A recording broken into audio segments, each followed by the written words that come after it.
I'm gonna share with you my recommendation to get clear motion on this Samsung QD-OLEDs set up in a way that reduces flickering as much as possible, but is still bright enough to be usable. Now you might think, why would you ever use BFI on this Samsung QD-OLEDs when we have low latency motion interpolation for gaming? And it works very well. Well, the thing is, I like it a lot, and I'm going to be using that for most games. But you still have some minor interpolation artifacts, especially depending on the game. If the game has ghosting already, interpolation is going to amplify the problem. So for some specific games, like this one, for example, where most of the game is dark, you are not going to see the flickering too much, almost never. And it would be better if you don't have any artifacts at all.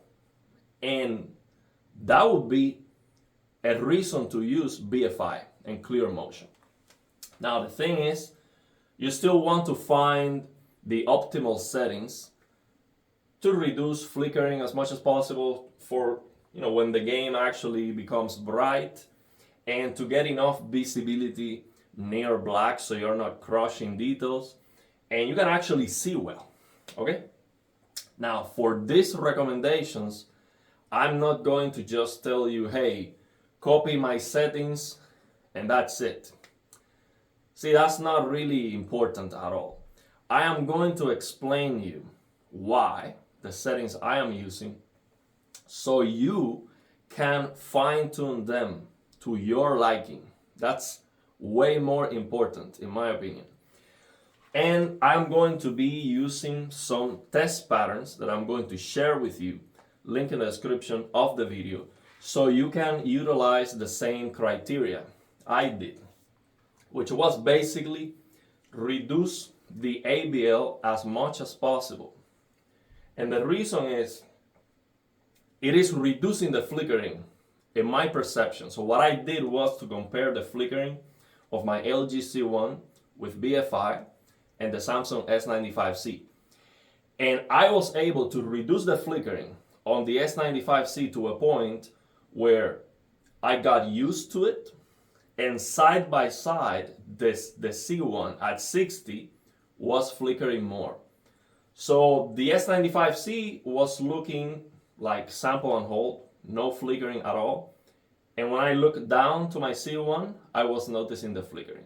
That's how I know I reduced the flickering, because it was not like that just by default with all the HDR brightness. So these settings are working very well, but maybe you don't need to go that aggressive. Maybe you notice the flickering even less than me. So you can tweak the settings. So now, how are you going to tweak these settings? Let's use this test pattern. First of all, let me show you how this game looks. As you can see, the visibility is very, very good. I set up my camera to capture the mid-tones of the game. The visibility is perfect. I see right now on this game no flickering whatsoever, because most of the game is like this, very dark. And then once in a while we have some fire and some highlights. This might be clipping on the recording, but it looks very, very good. And I don't get any flickering from the fire because it's moving, so it's not a problem at all.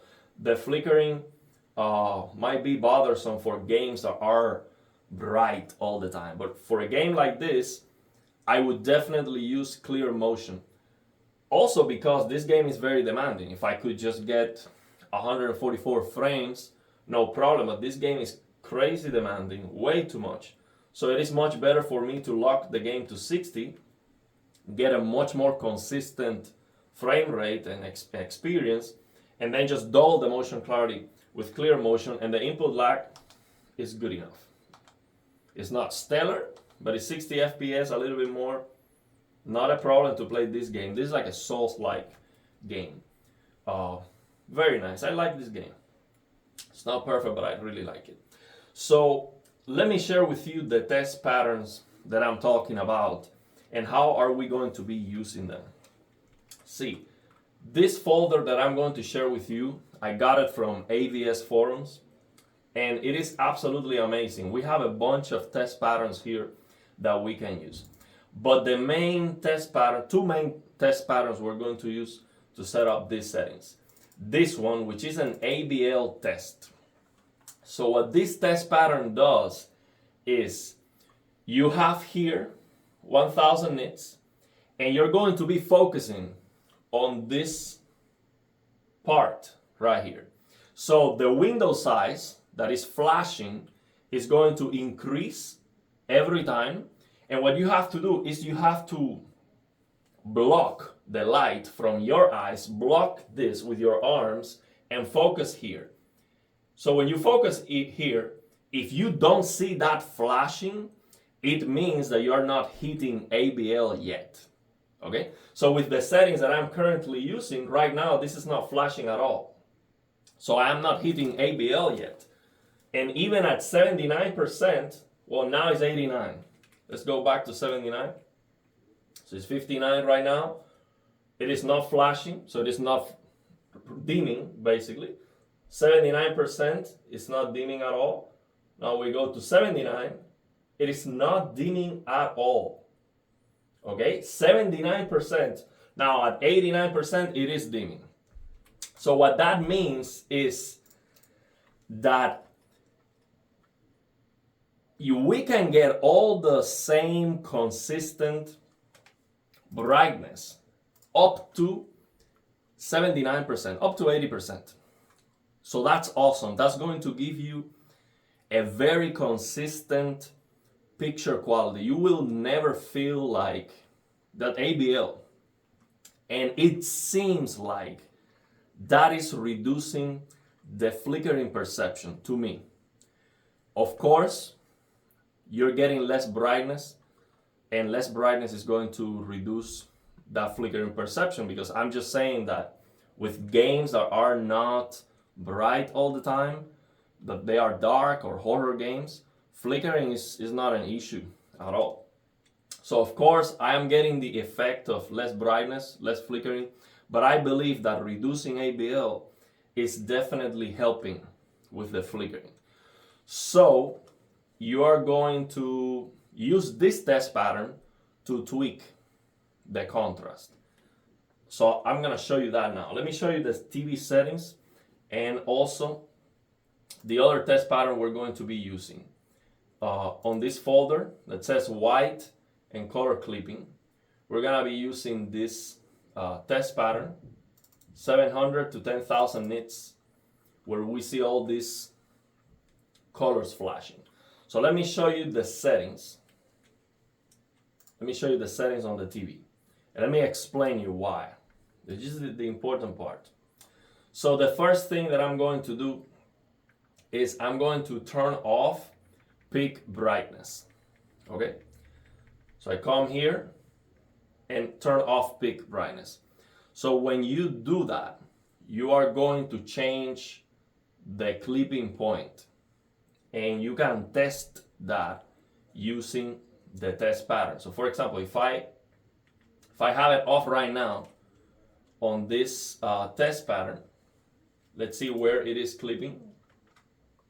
Right now with the settings I'm using, it is clipping at 3000 nits. Okay? Now if I increase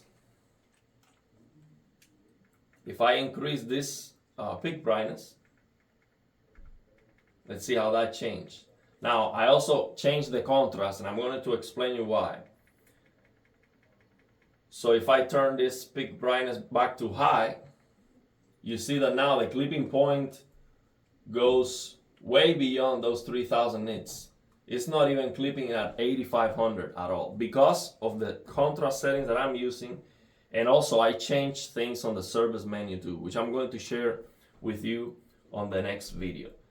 That's why I'm explaining you how you can set up your own TV, because maybe you don't want to make the changes I did on the service menu. to get more brightness, but I'm gonna share with you that too. So as you can see, that changes the clipping point, okay? It changes the tone mapping. So I'm gonna recommend you to turn it off and then come here to this contrast and lower that to 25. If you have an S95C, should be exactly the same. The default is 50. If you lower that to 25, you get the same ABL reduction that I'm showing you right now with 21. The reason why I have to lower it more is because I'm getting more brightness on the service menu. But if you have your TV stock, turn off peak brightness, set the contrast to 25, and you get the same, below 80%, you have no ABL. And that's what we're looking for. And then for the colors, I would recommend you, if you use that setup, to increase it to 20. Because when you lower the contrast, you are clipping the colors less and the picture is going to look more desaturated. So you would increase the contrast to the colors to 20 if you have a stock. And I am using, very important, I am using a custom BT2020, okay? And warm too. So those are the settings. Now I would also tweak the ST2084 in shadow details if you have it in stock. Maybe lower ST2084 by 1, or maybe keep it like that for BFI. But I am not touching them because I fix everything on the service menu. And I will share all of that with you on the next videos. But that's what you do. Turn off peak brightness. You will see that the clipping point is gonna change. Reduce contrast in half to get no ABL. And if I remember correctly, the clipping point was 650 nits. So if you open these test patterns, after you make the changes, you open the test pattern to check what is the clipping point. You see that it is 650. You cannot see it on this one because this one starts at 700. So you would have to open this one, which is from 240 to 1000. And you see that your clipping point is here at 650. Now you know the game peak brightness needs to be 650. Okay? And you can use RTX HDR, Windows 11 Auto HDR, Major Paint the Cactus with reshade, or if you have a console, you can set the system level calibration to that, or change the in-game settings. Okay? Now for me, that's not the case because I have changes on the service menu. That's why I am sharing with you the thought process. So basically, to summarize, peak brightness off, you are going to check the tone mapping with this test pattern to see what is the clipping point, okay? Let's see if this one has the colors here, yeah. You're gonna check what is the clipping point. This one is from 240 to 1000, so if it is lower, you can use this one instead. And then you're going to use the contrast to reduce the ABL so it is like 80%. Okay, you don't get ABL up to 80%. And then after you do that, check the colors. So check the colors where they are clipping using this test pattern. So now to check the colors, my recommendation is that you make sure you increase the color depth, this color saturation slider. You increase it as much as possible without getting too much clipping. And look at the red color, where the red color is clipping. So for example, right now, with the settings I am using, the red color, so the white is clipping at 3000, but the red color is clipping at 21, let me see this one, 2150. The red is clipping, okay? That's okay because you see yellow here, it's not clipping at 3000. These are not clipping. This one is clipping very close to the 3000 mark. Blue is not clipping. So maybe a good maybe a good reference would be to increase the color saturation. So this color right here clips very close to the clipping point. So if it is 650 nits, you make it clip at that point. Okay. So you might have to change that color saturation when you change the contrast. Okay. And the other thing to check, of course, is near black visibility. Okay. I checked that and it improved with the changes I made on the service menu. So I will share that with you because this TV out of the box is too dark, near black. Maybe after I use the TV more, it is going to improve. But out of the box, it was way too dark, near black. So yeah, I'm very happy with it right now because it is still, I would like it to be a little bit brighter, near black, at the very, very beginning of the grayscale. But it's okay how it is. And then it was kind of too bright after that. It was looking a little bit washed out, so I had to reduce the ST2084 setting to -1 or even -2. But now with the changes I made on the service menu, it is fixed. I don't see that problem. So I will share with you everything I did on the service menu on the next video. But the reason why I'm showing you this first is because before you go to the service menu and increase the brightness of the TV, if you want to do that, I am going to recommend you to use Clear Motion, to use this setting. And the reason is, I saw there was a TV calibrator on the previous live stream, like 2 live streams ago, and he said, "Oh, don't do don't release so much brightness on the S95C, the 2000 nits, because I got a pixel stuck on red.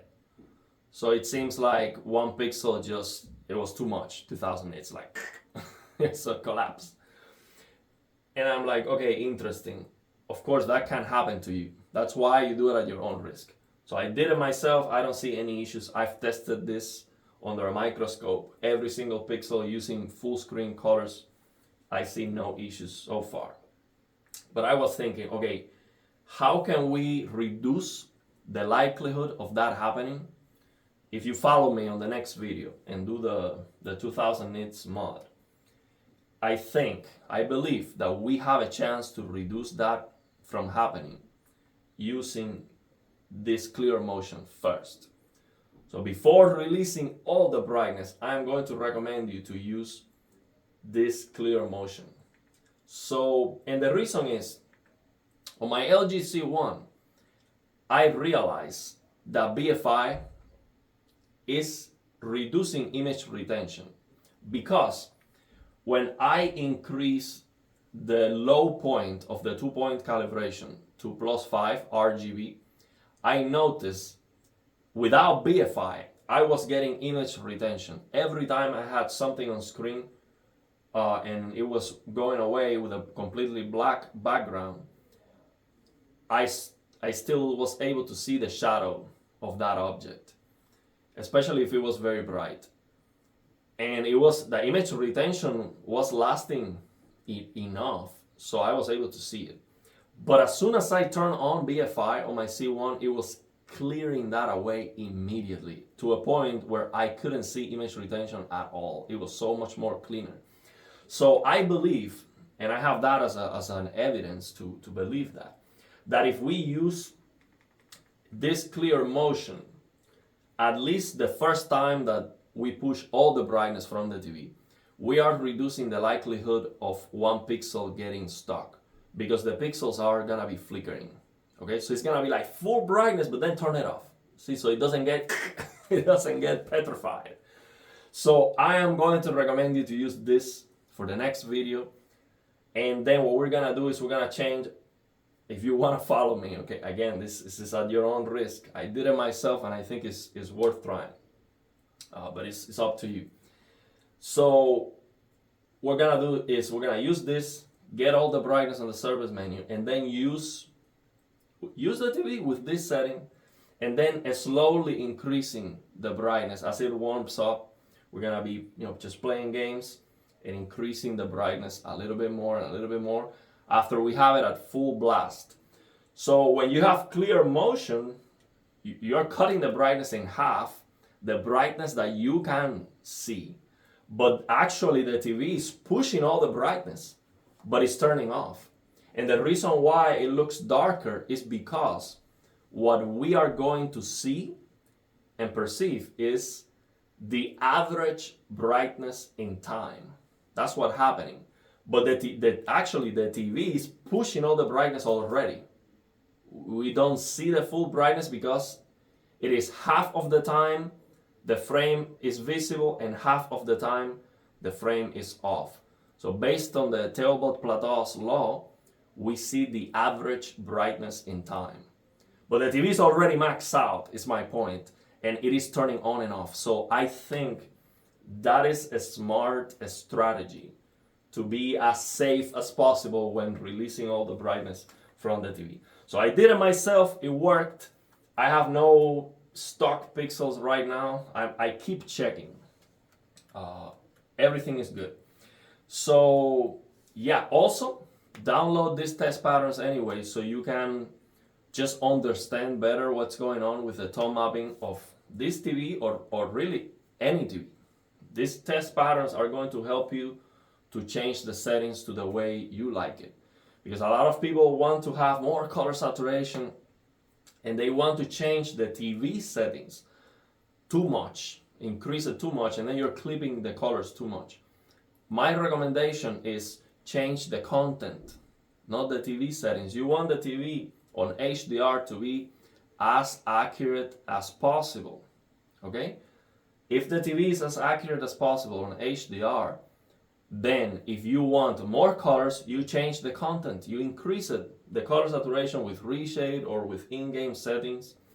And if you want more visibility near black, you change the content, okay?